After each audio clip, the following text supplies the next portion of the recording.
কোনো শত্রুর হামলা নয়, বৈরী আবহাওয়ার কারণেই বিধ্বস্ত হয় ইরানের সাবেক প্রেসিডেন্ট ইব্রাহিম রাইসিকে বহনকারী হেলিকপ্টার। রোববার 1 সেপ্টেম্বর ওই দুর্ঘটনার চূড়ান্ত প্রতিবেদনে এই তথ্য জানিয়েছে ইরানের সশস্ত্র বাহিনী। গেল 19 মে রাষ্ট্রীয় সফর শেষে ফেরার পথে হেলিকপ্টার বিধ্বস্তে প্রাণ হারান ইরানের তৎকালীন প্রেসিডেন্ট ইব্রাহিম রাইসি। একই দুর্ঘটনায় মারা যান সাবেক পররাষ্ট্রমন্ত্রী হোসেন আমির আবদুল্লাহিয়ান সহ বাকি আরোহীরা। এই ঘটনায় ইরান জুড়ে কয়েকদিন ধরে চলে রাষ্ট্রীয় শোক। প্রিয় নেতাকে শেষ বিদায় জানাতে রাস্তায় লাখো লাখো মানুষের ঢল নেমেছিল। সব আনুষ্ঠানিকতা শেষে নিজ শহর মাশহাদে দাফন করা হয় ইব্রাহিম রাইসিকে।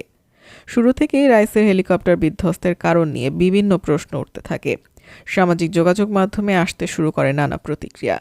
এর পেছনে যুক্তরাষ্ট্রকেও দায়ী করেন দেশটির অনেক নেতা। কারণ জানতে দেশটির সশস্ত্র বাহিনীর উচ্চ পর্যায়ের একটি দল তদন্ত শুরু করে। এরপর প্রতিবেদনও দেয় দলটি। প্রাথমিক রিপোর্টে দুর্ঘটনা হিসেবে উল্লেখ করা হয়, এর সঙ্গে কোনো ধরনের ষড়যন্ত্র বা অপরাধমূলক কর্মকাণ্ড জড়িত নেই বলেও জানায় দলটি।